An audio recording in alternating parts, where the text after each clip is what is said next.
嗨，大家好，我是躺平叔。今天是2026年4月15号。这一期咱们聊两个新聞，这两个新聞都是官方媒体報道，不是咱們什麼唱衰唱空。通過這兩個新聞，我們能夠部分的解釋或者是了解為什麼一邊我們是第二大經濟體， GDP 以 4.5% 5% 的速度在增長，一邊是牛馬，叫越活越難，越活越不容易，牛馬就業難，牛馬買了房子暴雷，這個似乎是個悖論。按理來說，第二大經濟體，而且這個增速是世界上令人可觀和羨慕的一個速度，但是一邊卻是牛馬的各種哀嚎之聲。那麼通過這兩個新聞也能部分的能解釋，這是什麼新聞？這個可是鼎鼎有名的央視焦點訪談暴露的。這是山東臨沂莒南縣，一個草字頭一個呂，莒南縣有一個總建資金超過7億，名為現代農業公共實訓基地的項目。然而焦點訪談記者走進這片園區，看到備案文件上寫着的是農業技術、農業培訓、種植養殖3個實訓基地，實際一個也沒見。他當初設計報備案的文件上面是要花7個億建3個基地，一個是農業技術基地，一個是農機培訓基地，一個是種植養殖基地，反正都跟農業有關。但是記者跑去一看，這3個基地毛都沒有，反而建成了個什麼？多了會堂、宴賓樓、酒店、健身房、棋牌室。我們看看媒體是怎麼說的，媒體報道也很有意思，他描寫的夜幕降臨，莒南縣北部一片佔地近140畝的龐大建築群在昏黃路燈下沉默如墓，就墳墓啊！9萬平方米的樓宇層層疊疊，宴賓樓、求真樓、求是樓，巨大招牌在風中微微顫動，仿佛隨時會透露一個被埋藏2年的秘密。這裡本該是現代農業公共實訓基地，總投資超過7億元，規劃中將承載農業技術、農機培訓、種植養殖3大核心功能，服務全縣乃至周邊數萬農民。說實話，你花7億建一個基地，服務幾萬農民，那不如把這錢給農民發了呢。每次給農民發錢就是沒錢，有人給你算賬，給農民只能多發20一個月，多了沒有。但是你說你搞個什麼基地，對吧？7個億，那錢從哪兒來的呢？可當你推開那扇不起眼的側門，映入眼簾的卻只有一塊孤零零的小牌子，上面寫着莒南縣現代農業公共實訓基地幾個小字，與正門那些金光閃閃的樓民形成了刺眼的對比。這究竟是一座基地，還是一座精心偽裝的療養中心？2026年4月，焦點訪談的調查記者踏上了這片土地。7個多月前，這裡舉行了盛大的竣工儀式，領導剪彩，媒體報道，紅地毯鋪滿入口，所有人都宣稱這是莒南縣農業現代化的里程碑。可如今，園區內空蕩蕩，風吹過長廊，只留下回音。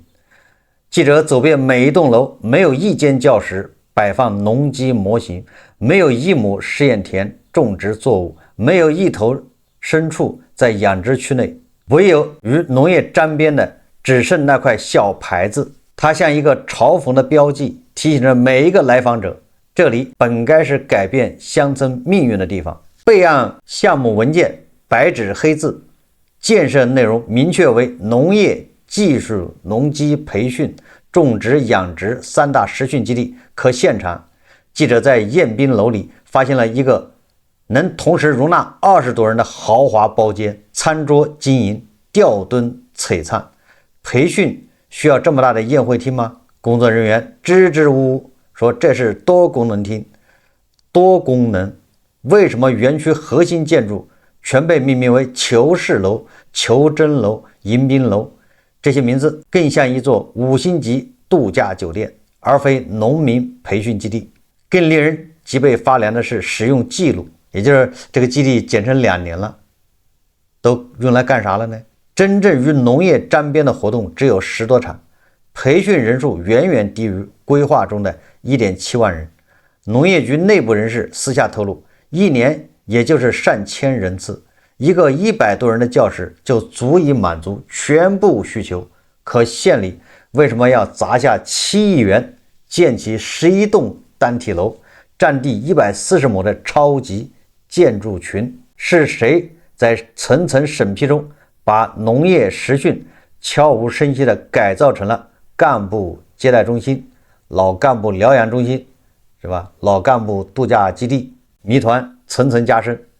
記者翻開資金鏈，也就是說7個億錢從哪兒來的呢？一個縣怎麼有這麼多錢去蓋這種根本用不上的豪華樓堂會所呢？現在各個縣不是缺錢嗎？土地賣不掉，他怎麼還有7個億来幹這事呢？不慌，記者找到答案，其中3.68億元來自政府專项債。專項債是什麼？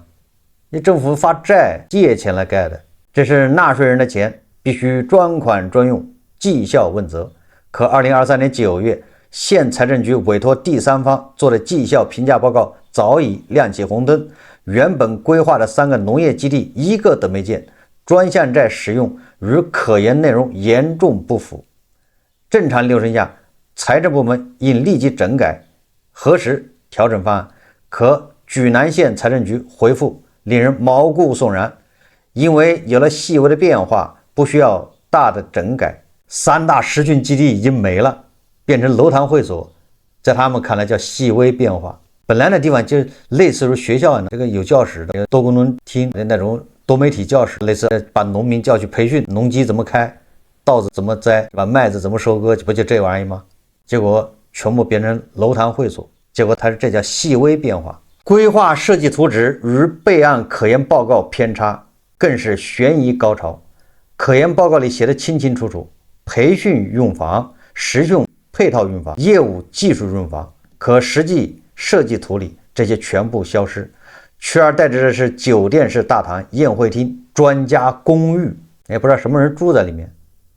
記者追問設計單位，說圖紙經過多輪專家論證是縣裡決定的，縣裡誰在論證，誰在拍板？一輪輪專家論證背後是否藏着看不見的手？績效報告裡還有更致命的漏洞，專項債需依靠項目自身收益償還。大家知道政府發債，這個債是用在什麼呢？這是專款專用，是用在這個項目上面。這個項目是要蓋3個基地，但是你要蓋了3個基地，你要通過這基地的運營要賺錢還這個債。你專項債發的不是債，不是不還，還得還。那你7個億幹了這事情，那你要有收益來還這個債。大家理解，退1萬步講，你好歹要把這個債的利息給它還了。你這3大基地通過後期的運營賺的錢利潤能夠對得上這個利息，那你好歹可以借新債還舊債，慢慢往下滾。結果啊，你看最初規劃與臨沂某農校合作，年收益可達8000多萬，什麼意思啊？可研報告顯示未來預期收益那是完全可以夠得上還債的，不僅可以還利息，3年可以把本金都能還上，這是可研報告。但實際上跟他合作的那所農校，就是申請項目的，拿這個農校說事，對，我這項目弄好之後，我就租給這農校的學生用，一年能收8000萬。但實際上那個農校每年全年的学生收費不超過1000萬，你这不就數據都是編造的嗎？人家那個學校一年學費才能收都不到1000萬，而且合作從未兌現，收益化為泡影，基地只好自救。2座培訓大樓租給縣黨校，3座學員公寓對外出租，專家公寓部分租給舉南縣人民政府辦公室租客。清一色的是在那兒任職的幹部，大大小小幹部根據實際情況，根据需要住進了本該給培訓的農民，对吧？建的那個招待所，但是後來改成豪華樓宇、樓堂會所。記者站在空蕩蕩的園區中央，風聲呼嘯，仿佛能聽見納稅人的質問：7億資金從何而來？專項債如何通過層層審核？績效評價發現問題後，為何無人叫停？設計偏差如此明顯，為何無人異議？一個普通教室就能解決的培訓需求，為什麼要建一座農業迪士尼？這不是孤立事件，問題是我們每次說的是，你難道認為這就是山東臨沂、舉南縣一個地方是這種情況嗎？忘了那個成都200億修的老幹部疗養中心了嗎？忘了山西某地的吧？什麼广场上的反生椰子树，忘了什麼哪些公園裡面80萬一棵的什麼樹？老幹部療養中心，那人家審批，人家倒是光明正大，那建的就叫老幹部療養中心。你這個打着為農民建的培訓基地，用這個名號去申請的專項債，但實際上給幹部蓋豪華的樓堂會所，給幹部蓋這個豪華宿舍、宴會廳。關鍵的關鍵，這不是孤立事件吶！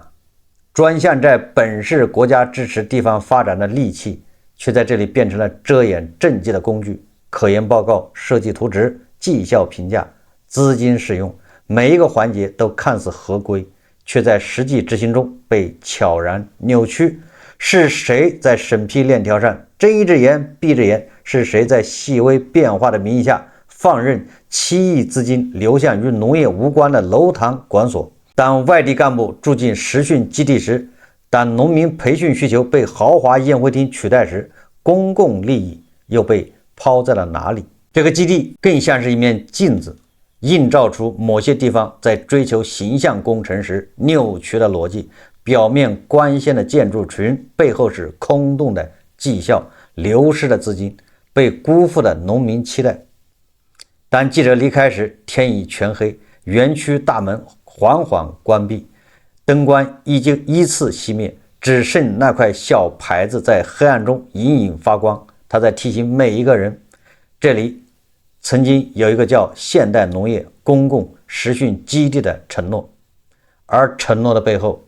究竟藏着多少不為人知的交易，多少被掩蓋的真相，多少需要徹底反思的治理漏洞？還能說什麼呢？這是央視，這是焦點訪談報道的，所以小盤小紅就不要過來攻擊。這是央視焦點訪談報道的。實際上在2024年這個12萬億化債，我當時就做了好多節目，有很多網友都記得，我說如果這個窟窿不給堵上，就像一個鍋，這鍋下面一個大洞，你不先把這個洞給堵上，你往裡注水，你這麼化債，你的結局只是越化債越多。你看看這個7個億蓋的所謂的農業實訓基地，這就是專項債，專項債就是用來幹這個，那你這債不是越來越多嗎？這又讓我說中了，也就是說你這個洞你给不補上，你化債。你看这個上有政策下有對策，你上面給名額給這個指標，你每個省有多少專項債，那它到省裡面，省裡面到縣裡面，对不對？层層往下分，這縣裡面就争取是指標，這個債幹什麼？反正我先把錢拿到手再說。真的是取之於民用之於民嗎？那就不一定了。你不修這些樓堂館所，那縣城裡那些婆羅门怎麼賺錢呢？修好了樓堂馆所，那縣城裡那些幹部還可以享受，婆羅门也能賺錢，何樂而不為？這錢誰買單那重要嗎？反正有牛馬在，牛馬買單，這就是你看花大頭的錢不心疼。你以為大頭的錢是誰的？不知道，反正不是他的。這就是好多办的心心念念的要發展大頭的这種盤盘，應該想一想为什麼這麼努力，對吧？天天一刻都不敢鬆懈，朝九晚五，每天8小時12小時上班，自己才得個3000、5000的一個月。但是你要知道他們過着什麼樣的日子，村長過着什麼樣的日子，還有這些盤盤天天維護村長，確實讓人匪夷所思。這個是焦點訪談報道的，這不是編造也不是黑，這個正好財經網他今天也有個報道。大家還記得去年黃河特大橋垮塌事故吧？半夜裡正在施工，突然黃河的橋有一段直接就掉水裡了，10幾個人慘死。4月13號財經網發表一篇報道，這個報道也非常直指要害，叫黃河特大橋垮塌事故驚人內幕，劣質螺旋如何流入國家級工程，並致14人死的慘劇。歷時7個多月的調查，822西寧至成都鐵路西成鐵路監察黃河特大橋重大垮塌事故調查報告如近日公布。事故共造成13人死亡，3人失聯，直接經濟損失4886萬元。經調查認定，施工單位在臨時扣塔建設過程中違規使用劣質螺旋，頂部分配梁制作安裝質量不符合要求，驗收流入刑事，分配梁拼接部位在粘拉後斷裂，斜拉扣挂系統失效，導致部分橋梁結構垮塌。因此，這是一起設計、建設、監理、監控等單位未認真履行安全職責，相關監管部門履職不到位，造成的重大生產安全責任事故。調查組對涉嫌重大責任事故和生產銷售不符合安全標準的產品罪的11名人員移送司法機關處理。另外，公安機關在偵辦生產銷售不符合安全標準產品案件過程中，發現沙河市三旺機械配件製造有限公司涉嫌生產不符合安全標準的產品，公司實際控制人已被採取強制措施。調查組發現說，鋼梁突然垮塌的直接原因是涉事橋梁臨時扣塔中斜拉扣掛系統分配梁由2個截段用螺栓鏈接而成，就是螺栓給它擰上的。那2塊梁用的拼接的那個螺栓使用了劣質螺栓，螺栓承載能力與國標相比總體下降 41%， 大幅降低了分配梁拼接處的承載能力，也就是用了劣質螺丝螺栓。具体來說，当粘拉作業人員將4號扣索粘拉到位時，受力的分配梁承受了施工全過程中的最大載荷，這超過了分配梁拼接處劣質螺栓承載極限，劣質螺栓發生剪切破壞，導致分配梁從拼接處斷裂，直接最後整個垮到河裡去。那就是它的薄弱點，歸根結底最薄弱的地方就是這個螺栓。事故發生後，一位曾在中鐵大橋局集團工作過的某橋梁建設企業總工程師告訴財經，中鐵大橋局在重大工程上通常會嚴審供貨商，對材料進行現場檢驗和試驗驗證，因此判斷材料質量問題應該不會是本次橋梁垮塌的主因。但最終事故調查報告指向罪魁禍首恰恰就是使用了劣質材料螺栓。那問題就來了，既然是國家重大工程、重点工程，那怎麼會有這樣的劣質螺栓流入呢？你是怎麼把關的呢？這些有嚴重質量缺陷的材料如何流入監察黃河特大橋這樣的國家級重點工程？2024年10月，中鐵大橋局物資設備部印發什麼關於進一步規範輔材採購管理的通知，由中鐵大橋局集團物資有限公司牽頭搭建輔材採購平台。11月，大橋局物資公司與新方盛智什麼科技股份有限公司新方盛簽訂戰略合作協議，也就是供貨框架協議。大橋局各項目部的採購計劃經所屬公司審批後，可在新方盛智選輔料商城平台中自行下單，也就是相當于中鐵這個集團，它搞了一個類似於天貓一樣的這麼購物平台。你下面子公司，你們什麼輔料要買嗎？那輔料買沒辦法招標，是不是？不太清楚，反正他通過這個平台你下單，那平台上有各式各樣的商家，你一下單，那商家就給你供貨。那這個商家能上這個平台，那一定是經過審核，对不对？你不是什麼阿貓阿狗都能上啊。新方盛需保證供應商的准入門檻，保證所供應商品質量合格。此外，雙方還約定，新方盛不得讓大橋局下屬單位推薦的供應商進駐平台，不得為項目部線下採購的訂單在平台上進行補單等事宜。2025年3月26日，新方盛湖北公司引入武漢市華南橋科技有限公司作為供應商入駐新方盛平台，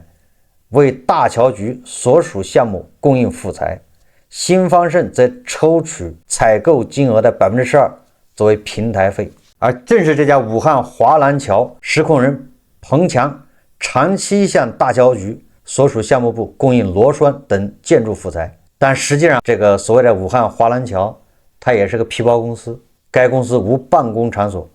僅彭強一人實際運作，是典型的皮包公司，其供貨的螺栓等建築材料均來源於上游供貨商。2025年2月，施工項目部物機部部長魏亮亮與彭強私下溝通螺栓採購事宜。彭強表示，其可以通過新方盛平台完成交易。3月12日，施工项目部、工程管理部提交这個就是採購計劃表，其中包括2種如柱頂分配梁螺栓，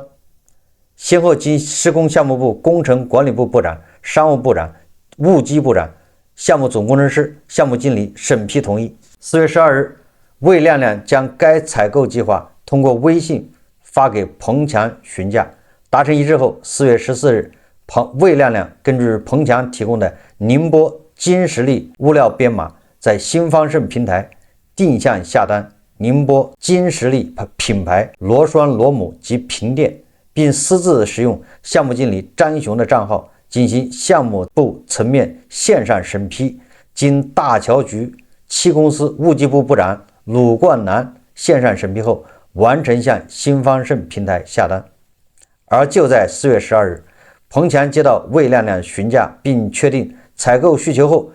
就直接把這批訂單轉給河北省邯鄲市永年區供貨商孟凱飛，後者又從寧波金實力緊固件有限公司實際控制人石明明處採購螺栓。你看，就買個螺栓經過這麼多手，層層扒皮。但後來調查證實，成立於2023年3月的寧波金實力也是一家皮包公司，不具有生產能力，也沒有辦公場地。由於寧波市出产的螺栓產品銷量好，因此石明明請人在寧波代辦註冊了寧波金實力，但實際上石明明銷售的螺栓是從永年區3家螺栓廠採購，這些廠家沒有生產資質，產品質量更是無從談起。經查，孟凱飛從石明明處購買的施工項目部所屬螺栓共9663元，又在其他供貨商處購買平墊和螺母，分別是728元和1860元，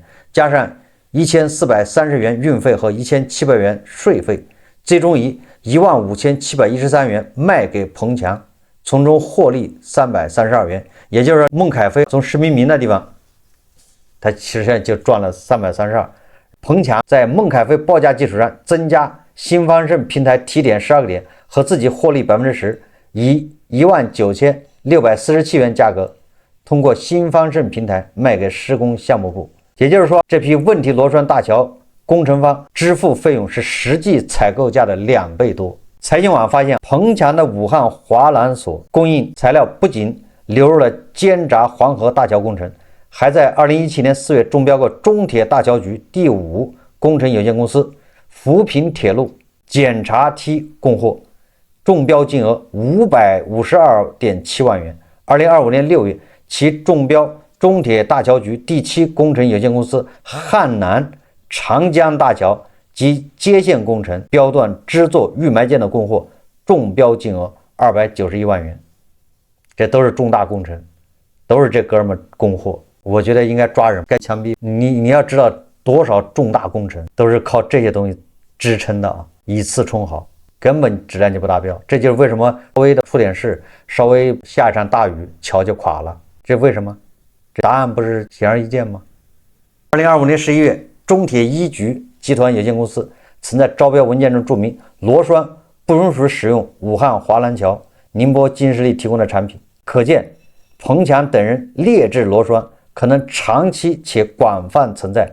各工程公司的供應體系中。但是你要想想，劣質的東西流入現場，你現場施工那也要把關。就作為我是现场工程師，我就吃這碗飯的，劣質螺栓你看不出來嗎？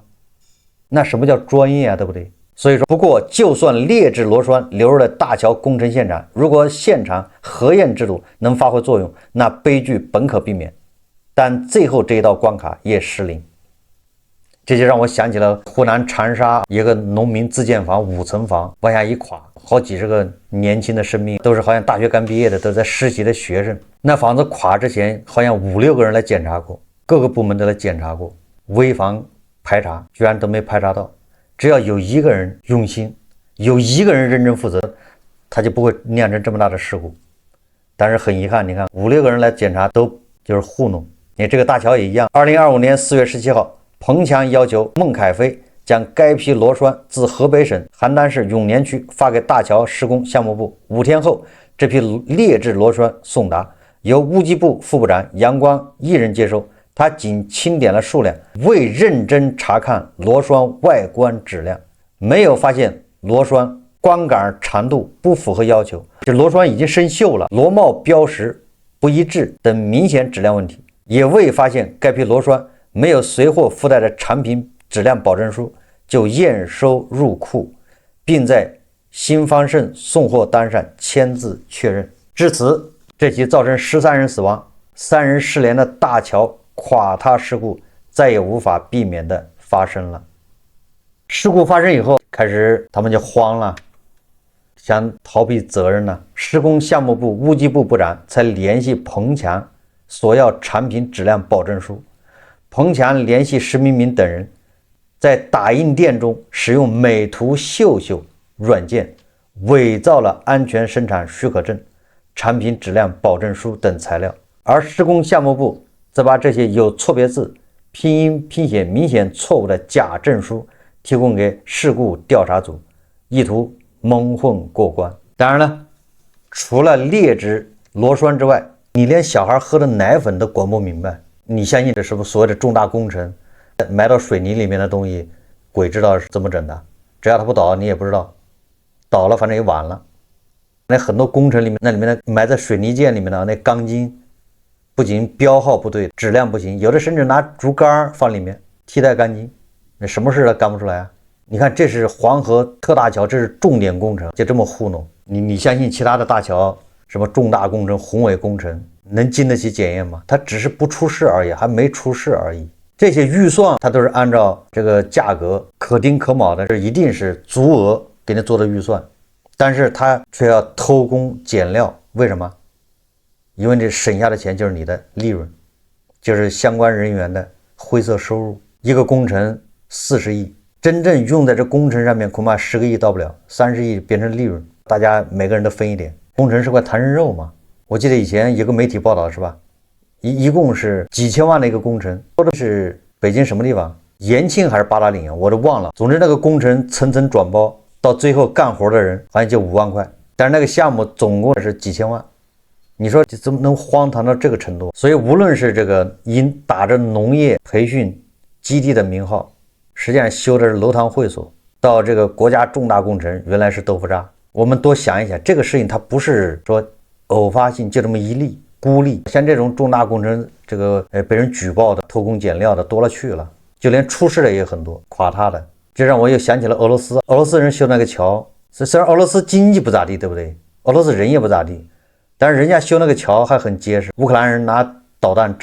炸好多天才能炸塌，所以盤們也多想一想，為什麼 GDP 是增速這麼快，總體量排第2，各種高質量發展，各種人工智能，但是你那3、5千塊錢拿的多憋屈多累，為什麼？答案就在這兒，關鍵它無解，這是要命的。當然了，先不要說怎麼解決，先要很多人知道問題出在哪兒，才有可能解決。現在很多人連問題出在哪兒都不知道，這才是最悲哀的地方。好，這期節目我們就聊到這裡，感謝大家收看。如果喜歡我的節目，歡迎訂閱轉發，也可以在下方留言評論，謝謝大家。